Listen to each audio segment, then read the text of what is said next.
Never settle for bad coffee, because you don't have to. There we have liquid gold. Today we are going to look at making coffees at home 4 different ways, using devices that are probably somewhere locked away in a cupboard at home or potentially on a bench. Never grind enough coffee for a month. That's way too much. A couple of days worth of coffee is probably the best way to go. Investing in a good grinder is probably the best option if you want to be doing this at home on a regular basis. But if you know what you're doing, you can get away with even a nut grinder. I've used spice grinders to grind my coffee. Let's get into the actual making of these coffees now. We'll start over here with the French press, and it's all about the grind. It is a quite coarse grind. This one is almost like cracked pepper. The trick to this one is to preheat the glass, and that's just using just normal kettle water. The reason for doing this is you don't want to have a coffee that's under temperature. I am going to add maybe 6 to 8 of these teaspoons. We add our hot water. The other component here is to actually mix it through, just to actually start to get the oils extracting from the grains. Put the lid on, and it'll take maybe anywhere from 3 to 5 minutes to actually brew. What we need to do now is make sure we don't get any of that coffee grain in our liquid. So we gently pass the strainer through, and it is gentle. As you can see, we've even formed a slight crema on the surface.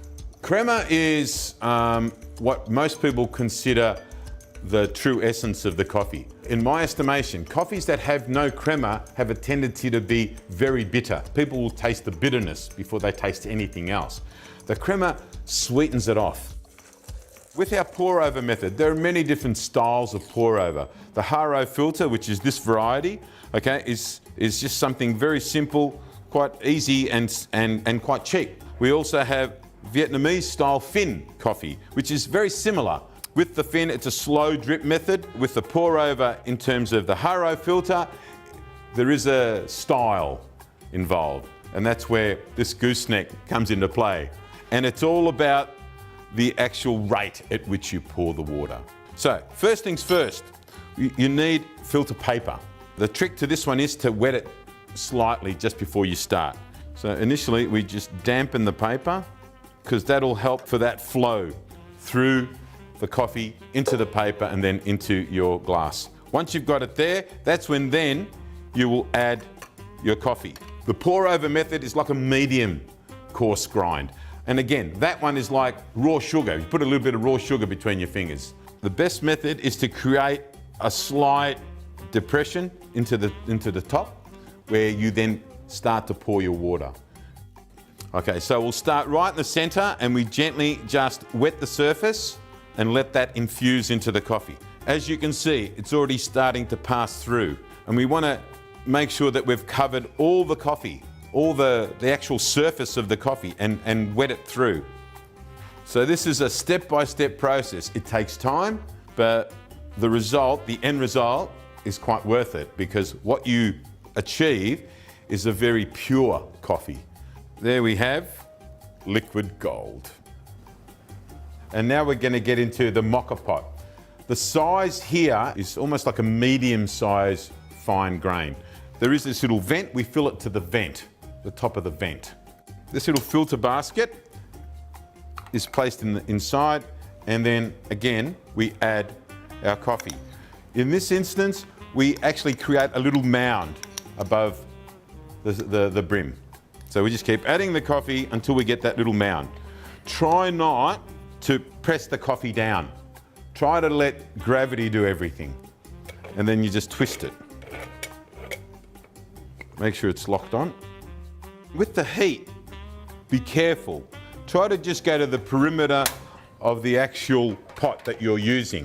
Don't go beyond it. As you can see, we've done that in the past, and it's just scored the outside. It'll take anywhere between 3 to 5 minutes, again, for this to brew. It is slightly bitter, a lot more bitter than the other coffees. Remember, we're adding heat to this now.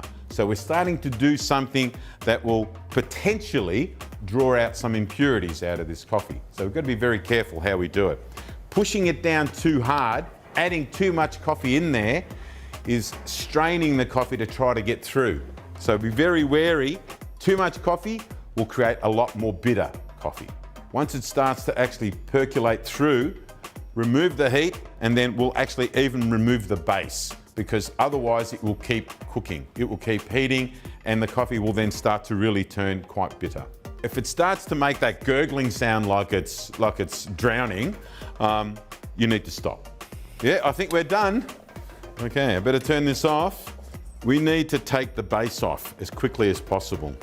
So with 2 towels, just twist it off, take the lid off, because what we want is for this to just now be hot coffee rather than still cooking. I'll put that aside now because I need my little hot plate to make my favourite, the Ibrik. This one is very personal to me. My mum taught me when I was 3 how to make coffees, and I was the go-to person whenever relatives came over. I'd make them coffee. My mum's 94 now, and the funny thing is, every time I turn up, she has to make me my coffee.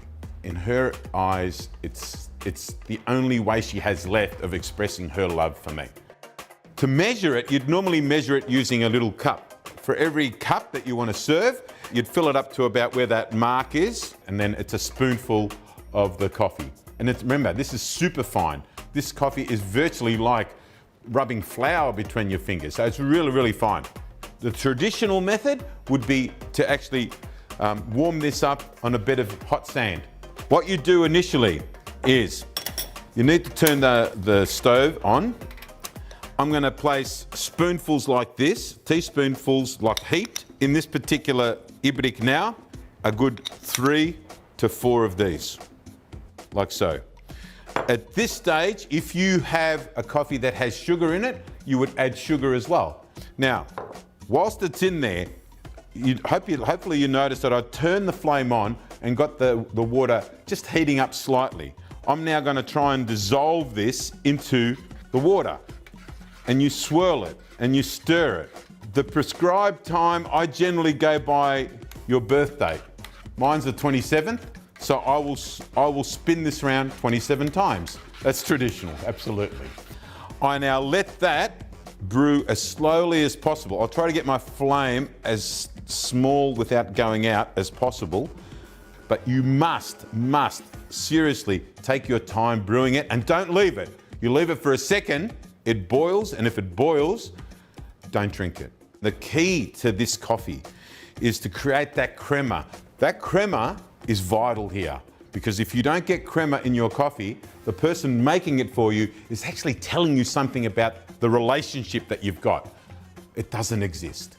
What you'll see is that the perimeter will start to close in. When it closes in, it's at that point, before it actually reaches the boil, that you take it off the heat. So now we've got our coffee. Just swirl it around a little bit. Right, so I'm just going to distribute some of the crema so everybody gets some. The person that doesn't get any, you'll have to remake it. It's bottom line. Okay, and there we go. 4 different methods, same coffee, different grinds, your choice.